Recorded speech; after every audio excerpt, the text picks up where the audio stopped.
So, okay. Here's something that is new for me. To tell you like a little story.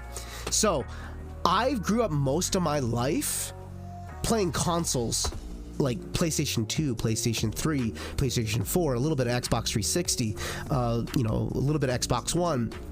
Most of my experience with video games has entirely been through consoles. I grew up, you know, in a lot of poverty for a lot of my life. So console gaming was my only access to video games. It wasn't until these last 3 years when I've actually had like the funds to like the knowledge and the awareness of getting access to playing on PC. And in these last 3 years, I've recently discovered mods. So I've been like playing a lot of like mods for like Fallout and stuff like that, Skyrim, whatnot. And you know, the Yakuza games have mods. So when I heard that there was a fighting game that implemented mods into it, I had to find out. And recently, I've only personally been able to like experience like how amazing it is to have this kind of experience with a fan created project that's created purely out of passion. Because personally, I always feel like a lot of video games nowadays are so heavily, you know, losing a lot of personal passion involved with the games that they're making. And so I feel like personally I'm becoming disconnected with a lot of the games that I engaged with. So when I see little projects like this where it's purely a passion project, it not only does it like invigorate my personal investment into being a part of that journey with you guys and playing your games, but also like feeling emotional about it too, because like I personally would I never thought something like this was ever possible. I never thought that seeing something like this could even be possible at all. Not only seeing like the beauty of what you guys were able to put together, but just like to know that like you guys are still adding stuff to it later down the road. I love the idea of like boss rush shit, stuff like that, and especially in fighting games. It's something that I think that like fighting games have lost over a period of time. I've always preached this for a long time, that single player content is like such a big part of fighting games that was lost from the older days of the arcades, where like before, during the arcade scenes, you would have to like put in a quarter, and a lot of times you wouldn't have someone to play against, so you would be playing against the CPU. And what ends up happening is that you would be playing against the CPU, but they always had like these little mini games that you could participate in and stuff like that. And I always feel like that was something that was lost over these recent generations of fighting games, and it's something that I always wanted to see come back. Now, luckily, most modern fighting games have been adopting that back into their gaming as of recently. But to see that you guys are still adding stuff right now gives me a lot of hope for the future. And personally, it's like seeing an old game like this get revitalized, and especially seeing so much investment from your guys' end really like blows my mind. Most of us grew up on consoles, so I can relate.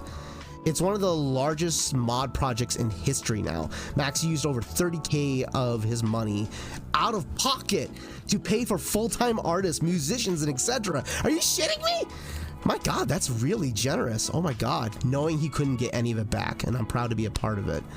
I was also in poverty, and I couldn't afford to buy any games myself, only rent them from my consoles back in, also in the arcades. So that got me to learn how to emulate them. So I got into PCs just for that. Oh my God, man! I'm so moved by your story, because, like, legitimately, like the idea of, I remember. Okay, you must have grown up in the same era then as I did back in those 90s, where you used to be like a little kid. Your dad would take you to like a movie gallery or like one of those video stores, and then you know, your dad is going out there perusing which movies to watch, but the first section that you would go to is the video game section, where all the video games are out for rental. And like, you know, the movies, you could rent them for like $5 for like 2 days, maybe 3 days at most, but like the video games were like $10-12. So it was like Blockbuster was great. Yeah. So like for me, I grew up in a small rural town, and so for us, we had this place called Movie Gallery, and so we would go there, and they, you know, obviously would be a lot more expensive to go rent a video game. But that was always where, like, if I had made any money at all, like, I would make my money through like lawn mowing and stuff like that. So if I had any access to any income, that's where it would went. It would go to, renting out a game for a couple days, and then, just soaking myself into that game for such an extended amount of time. So, like, I really relate to your story, and it's just like, oh my God. And to be now in modern day times, growing up as an adult, to see that you worked on a project like this with so much passion and history that you carried with you is really, like, I'm really moved by it. I'm genuinely moved by it. It's incredible. And to know that these projects exist really just blow me away. Like, I'm recently just getting involved in like the PC modding era of like beauty and all these like new games and like revivals of old games, that's incredible. Most of our team love to hear. I'm so glad. Honestly, hats off to you guys, and my heart goes out to you guys. Legitimately, I'm genuinely moved. Like, my sister and my family loves to say this about me a lot. Like, I come off as a very expressive guy, but like, I'm not a very emotional guy, growing up. So when I tell you guys that you move my heart, it genuinely comes from a deep place. So I really want to say that wonderful job so far. I haven't even scratched the surface. I've only seen a little bit what you guys have done so far. I want to find out more now. I'm so curious. I want to see as much as I possibly can. I'm so curious now. How do I play the new game modes? Here we go. So I didn't read any of this shit down here. All I did is look up a video about how to install this, and it took me to this website, and then I just immediately downloaded it right off the bat because I just wanted to try it out. And so I didn't like go through the thinking process to even like look through this whole fucking thing, the frequently asked questions or anything like that. I just wanted to download it really quick. I had no idea that I was stumbling onto something so large. How do I play the new game modes? Okay, Marvel vs. Capcom Infinite comes with 3 brand new. You guys added 3 brand new offline multiplayer modes listed below, and with their activation keys. Cross Frenzy, so F1 for Cross Frenzy. Phonetic 4-player versus 2-player co-op with simultaneous 2v2 gameplay. So you guys added a straight up 2v2 game mode. Amazing. Single player Cross Frenzy. Control 2 players or 2 characters at the same time with 1 controller. You guys added the doppelganger feature from Devil May Cry. If anyone knows this, in Devil May Cry 3, there's a mechanic in the game where if you activate doppelganger, you can control 2 characters at the same time, which allows you to like super extend combos.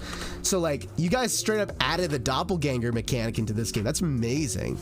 Single player only. Try it out in the story mode and the arcade mode. We're gonna try that out. Cross Freever, traditional MVCI gameplay with a twist. Each character is controlled by a single player. No shit. Oh, that's cool. These modes must be activated by pressing the respective key in the menu. To change or deactivate new modes, you must close and relaunch the game. Okay, so there is an activation process to it. Oh god, I gotta drink some water. My voice is dying here from the excitement. I had no idea what I was stumbling onto right now. I had no idea I was gonna jump into something this awesome. You guys you just made my day. You just made my day. Oh my god. Okay, in a 4-player mode, players will be selected by order and activation. Player 1 plugs into the first and presses any button. Player 2 plugs in and presses any button, and so on.